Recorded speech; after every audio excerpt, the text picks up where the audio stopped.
नमस्कार, मैं रोहिणी हट्टंगड़ी और आप देख रहे हैं जनसत्ता। लेकिन वो टीआरपी के लिए करते हैं, वो अलग बात है। लेकिन ये व्यूअरशिप की जो बात है, ये पुनर्जन्म पे विश्वास करने वाली या मेरा बेटा मेरे पास वापस आएगा ये कहने वाली ऐसी अंधश्रद्धा है वो। और जब वो निकल जाती है तो वो कोलैप्स हो जाती है। अवार्ड लेके फिर वो 10 साल तक हम जी नहीं सकते। हमारी मट्टी की जो फ़िल्में हैं वो ऑस्कर में जानी चाहिए। और वो मेरे ख्याल में अभी मैं यंग हूँ तो मुझे यंग कैरेक्टर्स दे देंगे, लेकिन ऐसा फिल्म इंडस्ट्री में होता नहीं है, ये बाद में पता चला। Ma'am first of all welcome to the Indian Express group ma'am. Thank you. और सबसे पहले तो थैंक यू कि आपने टाइम निकाला। और आप कैसी हैं और आपकी हेल्थ कैसी है मैम? सबसे पहले आपसे जानना चाहेंगे। हेल्थ तो ठीक है, जी। थोड़ा सा अभी एज वाइज घुटने का प्रॉब्लम थोड़ा थोड़ा चल रहा है, लेकिन स्टिल परफॉर्मिंग ऑन स्टेज, सो अच्छा ही कहना जी चाहिए। जी मैम, बहुत अच्छा लगा आपको किसी का भाई किसी के जान में देखकर, और मतलब जी। ये ऑडियंस ने भी आपको काफ़ी पसंद किया। तो क्या कैसे आपने ये रोल चुना, और मतलब कि वैसे तो चुना यानी मुझे पूछा गया। और मेरे ख्याल में वेंकटेश जी ने मेरा नाम सजेस्ट किया था, ऐसा उन्होंने कहा। क्योंकि वेंकटेश जी के साथ मैंने साउथ की एक फ़िल्म की है अभी रिसेंटली यानी 3-4 साल पहले। सो मेरे ख्याल में उनकी माँ का ही रोल था, तो ये समझा। और सलमान जी के साथ तो मैं पहले 1-2 फिल्में कर चुकी हूँ, बहुत पहले, अभी रिसेंटली नहीं की है। यानी वीरगति नाम की एक फ़िल्म की है, फिर जानम समझा करो, उसमें बहुत ज़्यादा था नहीं। जानम समझा करो में एक ही सीन था कुछ मेरे हमारे एक साथ, लेकिन वीरगति नाम की फ़िल्म की है।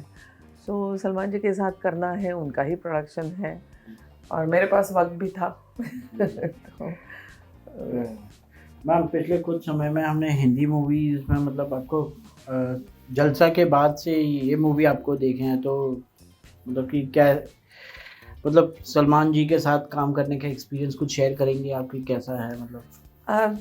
एक तो ये बहुत बड़ी प्रोडक्शन है। जी। आई मीन उन्होंने कोई खर्चा करने में कोई कसर नहीं छोड़ी है, ऐसा मैं जी। समझती हूँ।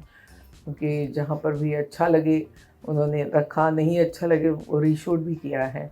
सो एक बड़ी प्रोडक्शन में काम करना, और जलसा तो एकदम लाइक कास्ट भी बहुत छोटी थी। और वैसे तो था प्रोडक्शन बड़ा, लेकिन वो उसका दायरा कम होता है। आई मीन जो हाँ। स्टोरी का होता है जी। वो लिमिटेड होता हाँ। है। वहाँ पर भी बहुत मज़ा आता है करने के लिए ऐसी प्रोडक्शंस में। और ऐसी बड़ी वाली प्रोडक्शंस में तो और भी मज़ा आता है, क्योंकि इतने सारे लोग होते हैं और काफ़ी अच्छा माहौल होता है और मज़ा आता है काम करने के लिए। मैम इस मूवी में कई डेब्यूटिंग एक्टर्स भी थे, सो मतलब और फिर सलमान खान और वेंकटेश दुग्गपति जी और नॉर्थ और साउथ का मिलन।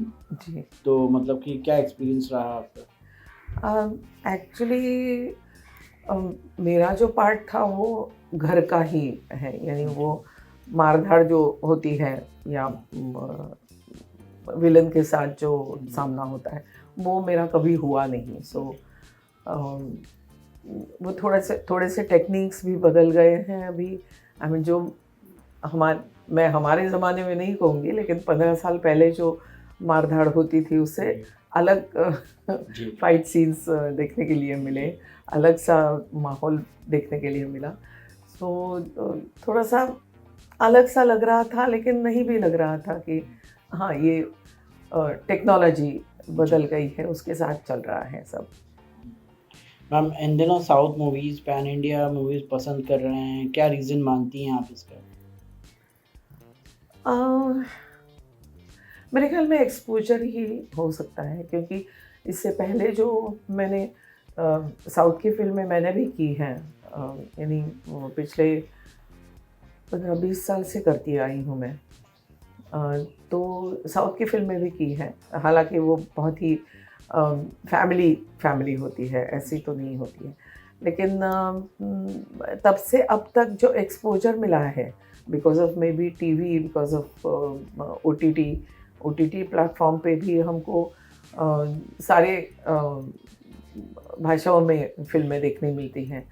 और मेरे ख्याल में that exposure makes a difference, और इसलिए शायद वो लाइक करते होंगे, क्योंकि साउथ में मैं समझती हूँ सब्जेक्ट्स बहुत, वो अलग अलग किस्म के सब्जेक्ट्स एक्सप्लोर होते हैं। यानी राइट फ्रॉम द बिगिनिंग मैंने देखा है।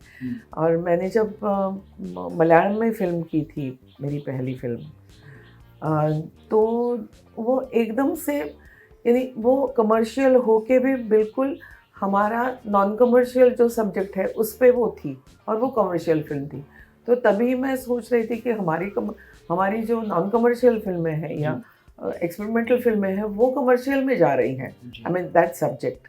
तो कुछ अलग सा उसमें है, और एक्टर्स भी उतने ही उतना ही क्या कहते हैं, बैलेंस करते हैं कि अगर छोटी फिल्में हैं तो उस हिसाब से उनका नज़रिया होता है, उस हिसाब से उनका अप्रोच होता है उस फिल्मों के लिए। यानी वो दोनों तरह की फिल्में इतनी अच्छी तरीके से वो एक्सेप्ट करते हैं। तो मेरे ख्याल में वो एक रीज़न हो सकता है कि OTT प्लेटफॉर्म पे अब सब चीज़ें हमको देखने के लिए मिलती हैं, एक्सपोजर काफ़ी बढ़ गया है।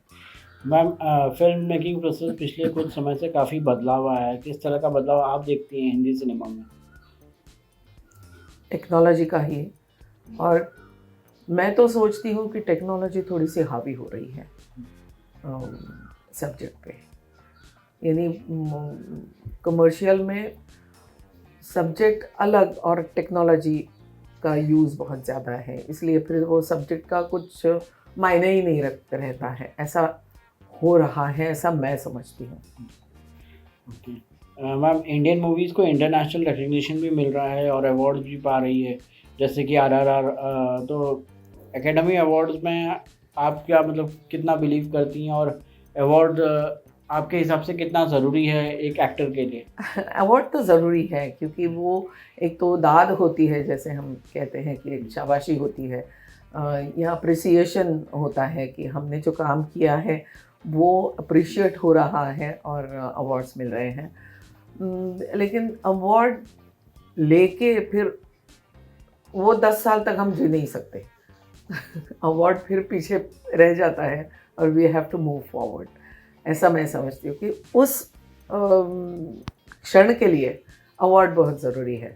उसके बाद अवार्ड का सिर्फ हाँ मुझे मिला था अवार्ड, बस उतना, लेकिन काम करने पे बाद में ज़ोर चाहिए, क्योंकि एक अवार्ड मिला है तो बस हाथ पहुँच गए, ऐसा और नहीं हो सकता। इंटरनेशनल मूवी में जो रिकग्निशन मिला है इंडियन सिनेमा को, पहले भी मिल चुका है, मतलब गांधी में आपको मिला था जी, बाफ्टा। जी। तो मतलब कि कैसा, मतलब कैसे देखती हैं आप इंटरनेशनल मूवी, इंटरनेशनल अवार्ड्स में रिकग्निशन मिल रहा है, जैसे ऑस्कर मिल रहा है अपने को, जी। तो कैसे? नहीं, एक तो हिंदी फिल्म इंडस्ट्री इतनी बड़ी है, या इंडियन इंडस्ट्री मैं समझती हूँ, क्योंकि साउथ भी है और नॉर्थ भी है और रीजनल भी जी। है, जैसे मराठी, गुजराती, हम्म। बंगाली और पंजाबी, ये सारी फिल्में हैं। तो इसमें अलग अलग जो सिर्फ हिंदी नहीं, लेकिन रीजनल फिल्में भी जब जाती हैं ऑस्कर के लिए, तो अच्छा लगता है कि अपना अपना जो कल्चर है वो वहाँ तक जा रहा है, और अपने कल्चर की फिल्में ही वहाँ जानी चाहिए, ऐसा मैं समझती हूँ कि ये फिल्म अच्छी है, ये यहाँ चली इसलिए वो ऑस्कर जानी चाहिए, ऐसा नहीं है। हमारी मट्टी की जो फिल्में हैं वो ऑस्कर में जानी चाहिए, और वो मेरे ख्याल में अभी जैसे RRR की म्यूज़िक को वो मिला है, तो मेरे ख्याल में वो अपना हमारा म्यूज़िक है, हमारा जो जनर है, वहाँ पे आप देखेंगे हॉलीवुड फिल्मों में गाने वाने ऐसे हम जैसे गाने नहीं होते हैं, और वो गाना रिकग्नाइज हुआ है। तो हमारा जो कल्चर है, हमारा नाच गाने का कल्चर है, क्योंकि राइट फ्रॉम अपने फोक प्लेज गाना हावी होता है हमारे इसमें। तो वैसे फिल्मों में भी गाना, अगर गाने हैं फिल्मों में तो वो हमारे हैं, और उस गाने को आज ऑस्कर मिला है। तो ये समझती हूँ ये अच्छी बात है कि हमारा कल्चर वहाँ तक जा रहा है।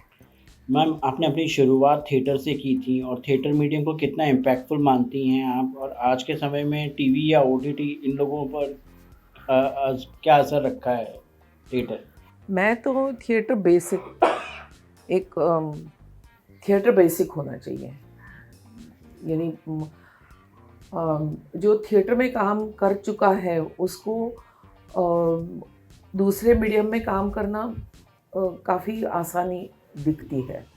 यानी फ़िल्म में पहले ही फ़िल्म में काम किया और फिर थिएटर में काम कर रहे हैं तो उनका थोड़ा-सा अटपटापन दिखता है, क्योंकि कैमरा फेसिंग और ऑडियंस के सामने खड़े रहना ये दो बहुत अलग बातें हैं। और अगर थिएटर ट्रेनिंग है तो किसी भी मीडियम में, यानी टेलीविज़न हो या फ़िल्म हो, कहीं भी आप आसानी से वो उसको एडजस्ट कर सकते हो, ऐसा मैं समझती हूँ। मैम ये भी कहा जा रहा है कि जो पहले पैरेलल सिनेमा होता था, आज ओटीटी उसको जो है वो कर रहा है, टेक ओवर कर रहा है, तो क्या कहेंगी उसके बारे में आप? सी पहले ज़माने में जो पैरेलल सिनेमा होता था वो हमको कभी-कभी टेलीविज़न पे, यानी दूरदर्शन पे एक आध फ़िल्म मिली देखने के लिए, या जो फ़िल्म सर्कल्स होते थे वहाँ पे फ़िल्में देखने मिलती थी, और वो कहीं उसको एक्सपोज़र नहीं मिलता था पैरेलल फ़िल्मों को। बहुत कम लोगों के सामने आती थी। अब ओटीटी की वजह से ये सामने आ रही हैं फ़िल्में, तो वो अच्छी ही बात है ना कि कम से कम एक्सपोज़र मिल रहा है। यूट्यूब हो, आई मीन स्मॉल फ़िल्में हैं तो यूट्यूब हो, शॉर्ट फ़िल्म्स हैं तो ओटीटी पे शॉर्ट फ़िल्म्स का भी वो होता है, और वो जनरल पब्लिक के लिए भी ओपन है। तो एक अभिरुचि बढ़ाने के लिए लोगों की कि ये शॉर्ट फ़िल्में हैं, ये भी अच्छी दिख रही हैं। जब ऐसे कभी आके कहते हैं लोग कि वो शॉर्ट फ़िल्म बहुत अच्छी होती है यार, शॉर्ट फ़िल्में अच्छी होती हैं, तो देखने चाहिए। ये जब सुनते हैं तो अच्छा लगता है कि और चलो। अभी तो इंटरनेशनल रिकॉग्निशन भी मिल गया है best documentary film, short film को, बिल्कुल। Elephant whispers. तो जी, यानी वो रिकग्निशन मिलता है। वो अब अगर ऑस्कर मिलता और हमको देखने ही नहीं मिलती वो फ़िल्म, तो फिर यार क्यों ऑस्कर मिला है, क्या मिला है, हम हज़ार सवाल खड़े हो जाते हैं। जी, जी। लेकिन इमीडिएटली जब हम ओटीटी पे वो देखते हैं, हमको पता होता है कि oh this is a standard, ये ऐसी फ़िल्में होनी चाहिए। मैम डिजिटल मीडियम के कंटेंट को भी आप कितना एग्री करती हैं, और क्या सेंसरशिप ज़रूरी है बोल्ड सीन्स, और मतलब जो ओटीटी में स्पेशली जो दिखाते हैं बोल्ड सीन्स हैं और मतलब गाली गलौच है इतनी सब, तो अम, वो मेरे ख़्याल में बहुत ही बड़े डिबेट की बात है। लेकिन मैं समझती हूँ कि आपकी व्यूअरशिप क्या है, उसके ऊपर आप ही को आप अपना सेंसर बिठाना चाहिए, खुद को, जी, डायरेक्टर को खुद को, कि मेरी ये इस फ़िल्म की व्यूअरशिप क्या है? कौन से एज की है, या क्या मैं चाहता हूँ, किसने देखना चाहिए। यानी आपने अभी देखा होगा कि चैनल्स में भी जो कुछ सीरियल्स होती है वो कभी कभी 10 साढ़े 10 बजे ऐसी होती है, जिसमें कंटेंट बच्चों ने देखने लायक नहीं होता है, जी, तब तक जी। बच्चे सो जाते हैं। हाँ, तो अपने आप ही वो सेंसरशिप लगी है जी, कि जी। नहीं, ये बच्चों का सब्जेक्ट नहीं है, हम हाँ, 9:30 के बाद ही बताएंगे इसको। ये बच्चों का सब्जेक्ट है, ये बच्चों ने देखना चाहिए, तो चलो 6:30 बजे दिखाते हैं।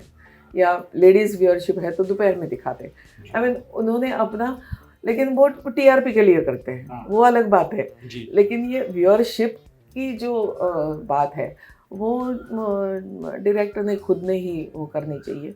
और ओटीटी पे अभी अल्टीमेटली ये हो रहा है कि आपने अपने घर में खुद ने सेंसरशिप लगानी है। बच्चों ने देखना है, नहीं देखना है, टीवी बंद रहेगा, नहीं रहेगा, ओटीटी नहीं देखनी है, ये सब घर पे बच्चों को बताना चाहिए। अदरवाइज़ बच्चा कोई भी कुछ भी चीज़ उठा जी। के देख लेता है। हाँ।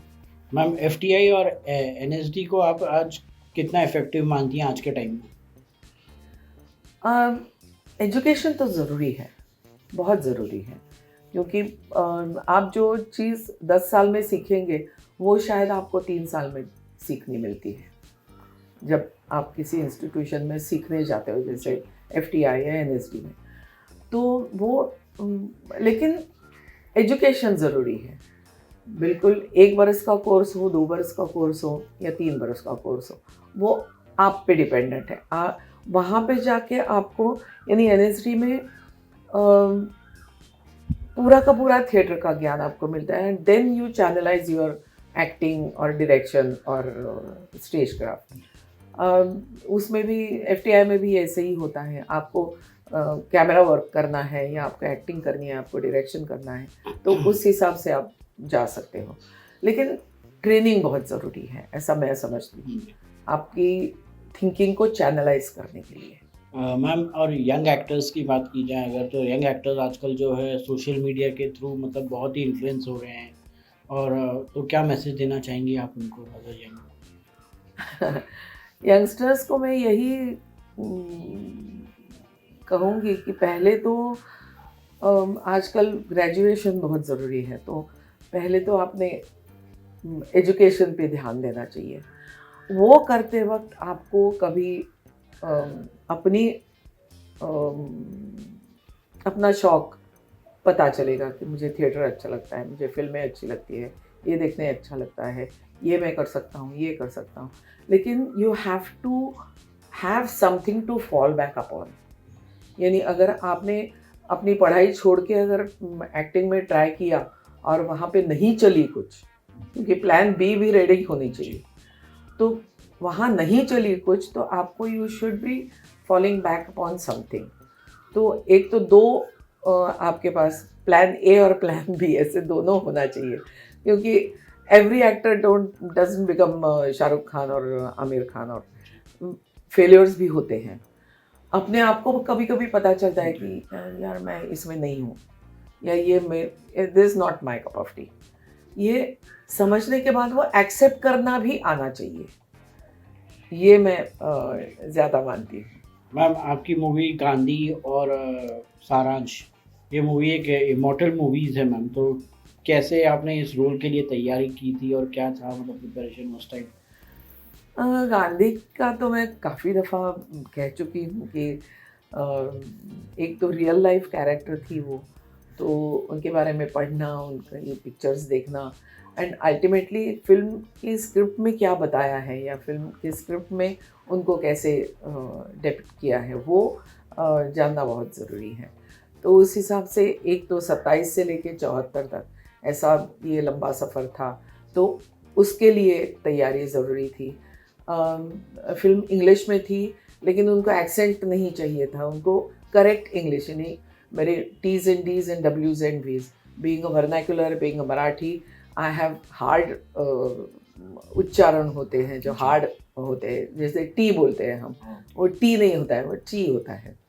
यू नो, ये correcting my T's and D's and डब्ल्यूज़ एंड वीज़, ये एक था। दूसरा चरखा ट्रेनिंग, क्योंकि चरखा तो था ही फिल्म में, और वो चरखे पे काम करते करते डायलॉग अगर बोलना है तो चरखा सेकंड नेचर बनना चाहिए हमारा, तो उसका वो तैयारी भी साथ में चल रही थी।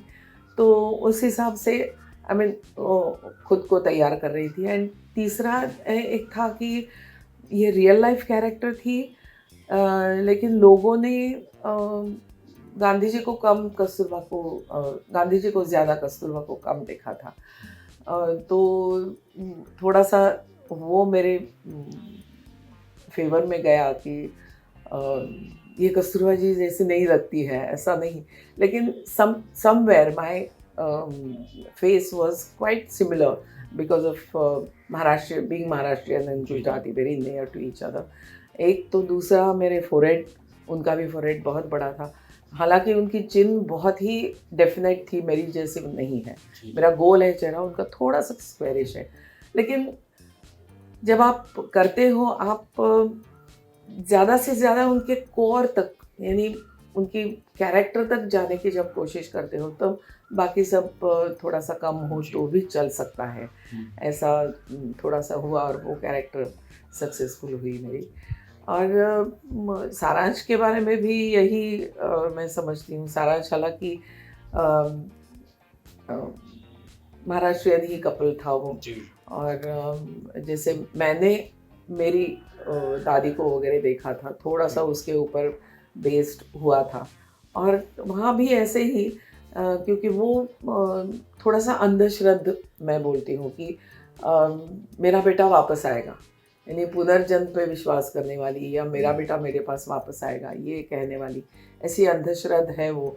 और जब वो निकल जाती है तो वो कोलैप्स हो जाती है, यानी वो थोड़ा सा बैलेंस इस कपल के हस्बैंड में और वाइफ में है, क्योंकि हस्बैंड को पहले से लगता है मेरा बेटा गया यानी लाइफ ख़त्म हो गई, और जब उसको मकसद मिलता है इसको बचाने का, सुजाता को बचाने का मकसद मिलता है, तब वो कहता है कि नहीं लाइफ है, लाइफ मैं जीऊँगा। उससे पहले उसने आत्महत्या की कोशिश भी की होती है। और जब ये औरत वहाँ तक ये है कि मेरा बेटा वापस आने वाला है और ये सुजाता का बेटा मेरा बेटा वो होने वाला है, और वो जब चली जाती है तो ये कोलैप्स हो जाती है, तब एक दूसरे को वो संभालते हैं। तब वो ये हस्बैंड कहता है कि मकसद लाइफ में अपने है और लाइफ गोज ऑन, ऐसा वो कहता है। इन दोनों मूवीज में आपके करियर में क्या चेंजेस लाए ma'am? After Gandhi I got noticed in the industry कि भाई ये रोहिणी अटंगडी नाम की एक है एक्ट्रेस, और सारांश तो एकदम रियल सेटिस्फैक्शन था मेरे लिए काम करने का। मैम हॉलीवुड के बारे में बात की जाए तो वहाँ पे बाउंड स्क्रिप्ट और कैरेक्टर वर्कशॉप्स होते हैं, क्या डिफरेंस मानती है? क्या गांधी मूवी के साथ टाइम पे भी आपके साथ ऐसा हुआ था मतलब? हाँ, मुझे 1 महीना पहले ही बाउंड स्क्रिप्ट मिली थी जी, बिल्कुल शॉर्ट टू शॉर्ट स्क्रिप्ट मिली थी जी। फिल्म की। और अगर कहीं यानी मुझे याद है कहीं एक पेज पे एक हाथ लाइन भी बदल दी हो तो एक हमारे रूम में एक पेज डाला जाता था कि replace this page with this, और मैं एक बार ऐसे ही आया पेज, मैंने कहा ये रिप्लेस क्यों करना है, तो मैं पढ़ने लगी। पढ़ते पढ़ते मेरे दिमाग ध्यान में आया कि सिर्फ एक लाइन उसमें चेंज हुई थी, बाकी सब पूरा पेज वैसे के वैसा था। लेकिन वो हमको इतने पर्टिकुलर होते थे वो हर चीज़ के बारे में। मैम इतनी यंग एज में आपने कस्तूरबा जी का कैरेक्टर किया था, क्या आइडेंटिफाई करती हैं आप उनके जीवन से और क्या सिमिलैरिटी है? और आप दोनों की बर्थडे भी 11 अप्रैल को आती है। जी, वो तो कोइंसिडेंस ही था पूरा। लेकिन after doing Gandhi actually I started giving a person third chance, not only second, third chance. थोड़ा सा वो असर पड़ा शायद मेरे इसमें, क्योंकि एक तो वो जो मैरिड लाइफ में जो अंडरस्टैंडिंग होनी चाहिए वो कस्तूरबा में बहुत ज़्यादा थी, कि यहाँ एक आदमी है जो अड़ियल है, अड़ियल इन द सेंस वो ये करूँगा या नहीं करूँगा, फिर अपने आसपास के लोगों को भी करने पे मजबूर कर देते थे गांधी जी। जैसे कस्तूरबा ने जैसे साउथ अफ्रीका गई तो उनको पारसी स्टाइल की साड़ियाँ, फिर वो ब्लाउजेस और टेबल पे बैठ के खाना, ये सब पोरबंदर की ये लड़की के लिए बहुत डिफ़िकल्ट था, लेकिन वो उन्होंने किया। फिर वापस आते वक्त सोने का एक इतना सा सोना भी नहीं रखना चाहिए, तो सब वही वहाँ जो मिला था तोहफे वगैरह मिले थे वो वहीं रख के वापस चले आए थे एक साड़ी पे, खादी साड़ी। यहाँ पे आके उन्होंने खादी स्टार्ट की, तो सब लोग खादी पहनेंगे ऐसा। तो इतने बदलाव आए हैं उनके, यानी वो कहती थी कि कम से कम मेरी बहुओं के लिए तो मैं सोना बचा के रखूँ कि वो पहनेंगी, तो वो भी करने के लिए नहीं दिया। तो इसलिए वो सारा यानी आश्रम संभालना, ये उनके जब आश्रम में गांधी जी नहीं थे तो आश्रम संभालने का काम करती थी। और ये खादी का जब भूत सवार हो गया कि खादी पहनना चाहिए हर किसी ने, तो इन लोगों को भी खादी पहनना शुरू करवाया था। और खादी की साड़ियाँ तब तो इतनी हैवी होती थी कि धोने पे यानी 1-2 पाउंड की साड़ी एक होती थी, तो इतनी।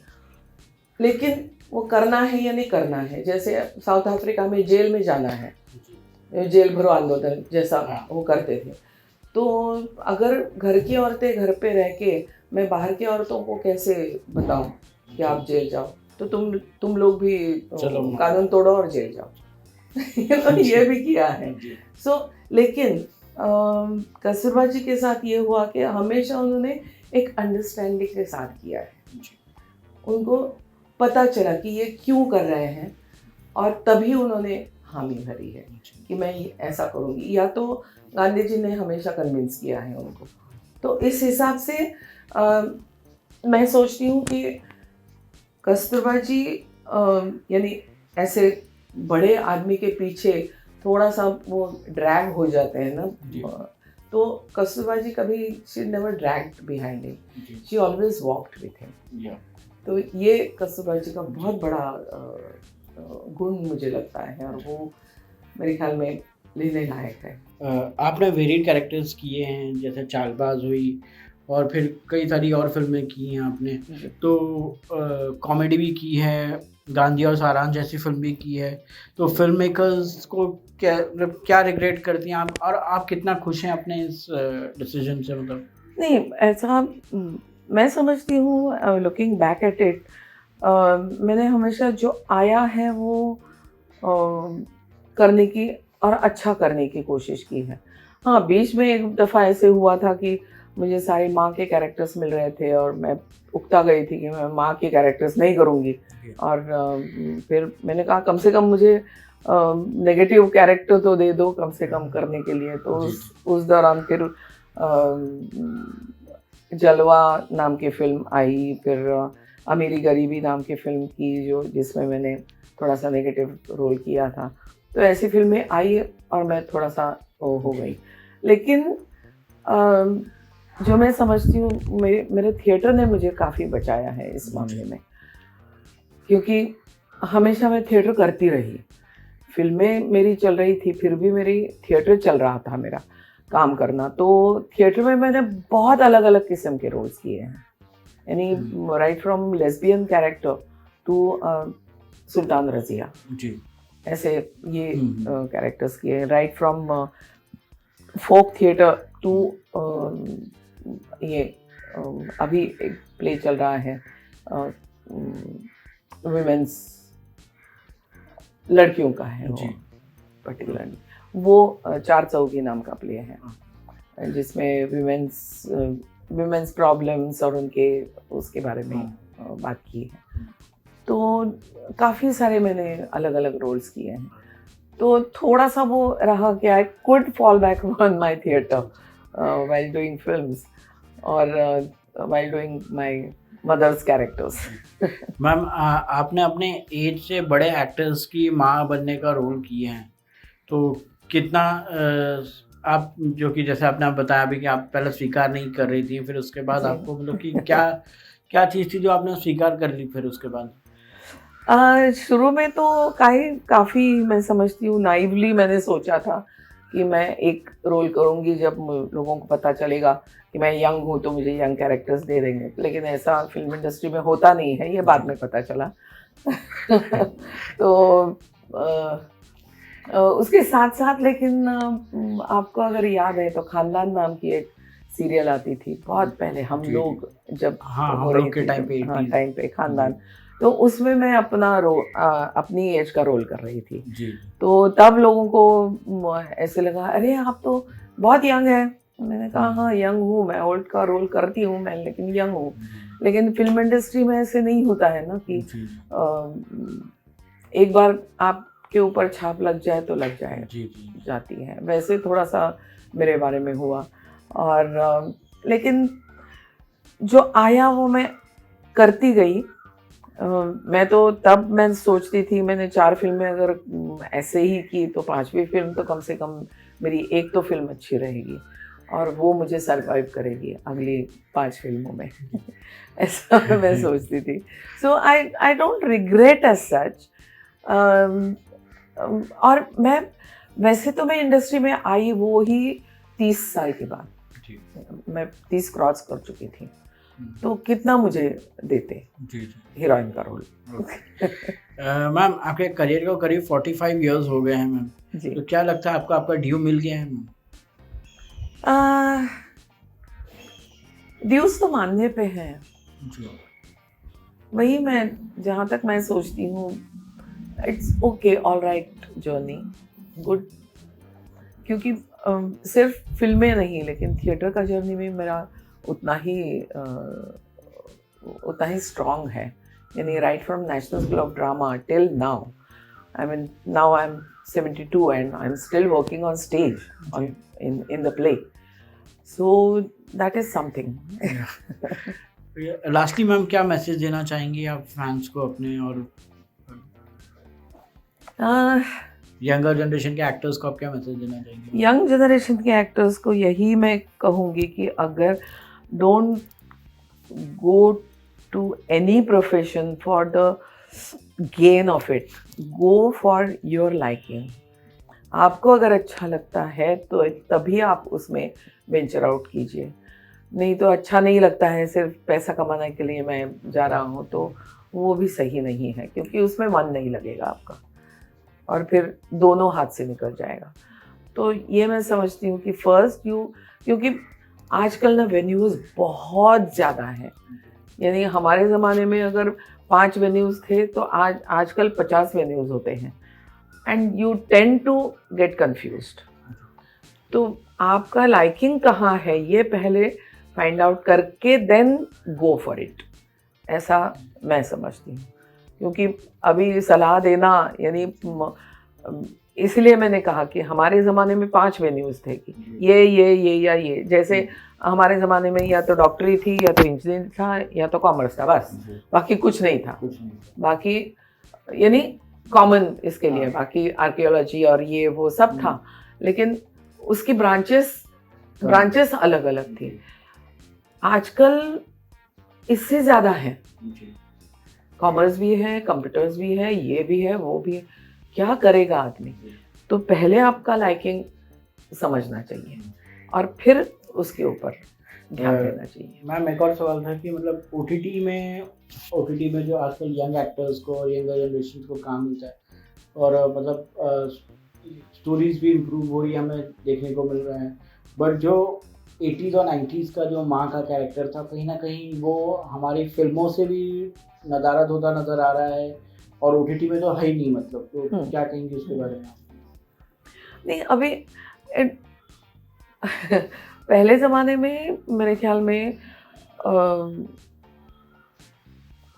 इन्फ्लुएंशियल कैरेक्टर माँ होती थी, किसी भी हीरो की या हीरोइन की, या तो एक वो बेस होता था उनका।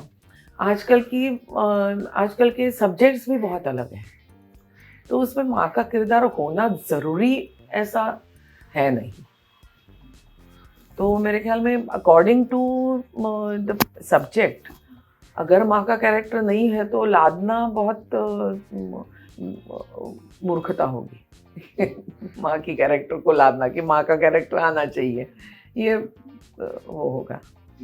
मैम आपके फ्यूचर प्रोजेक्ट्स क्या क्या हैं, कुछ बताएंगे आप? अभी तो मेरी एक फिल्म आ रही है, वो करके तैयार है, मराठी फिल्म ही है, बाई पण भारी देवा नाम की। वो अभी जून में रिलीज़ होगी। अभी एक प्ले चल रहा है मेरा, 4 चौघी नाम का, जिसके हमने 125 शोज़ कंप्लीट किए हैं, and we are still going strong. तो वो है। फिर और एक फ़िल्म कर रही हूँ, मराठी फ़िल्म कर रही हूँ, छोटी सी कैरेक्टर है, लेकिन फ़िल्म ही मेरे ख्याल में 15 दिन में कंप्लीट होने वाली है, उसमें 5 दिन मेरा है। So it's a small kind of film, but it's good role. तो वो अभी फ़िलहाल ये है। Thank you thank you very much.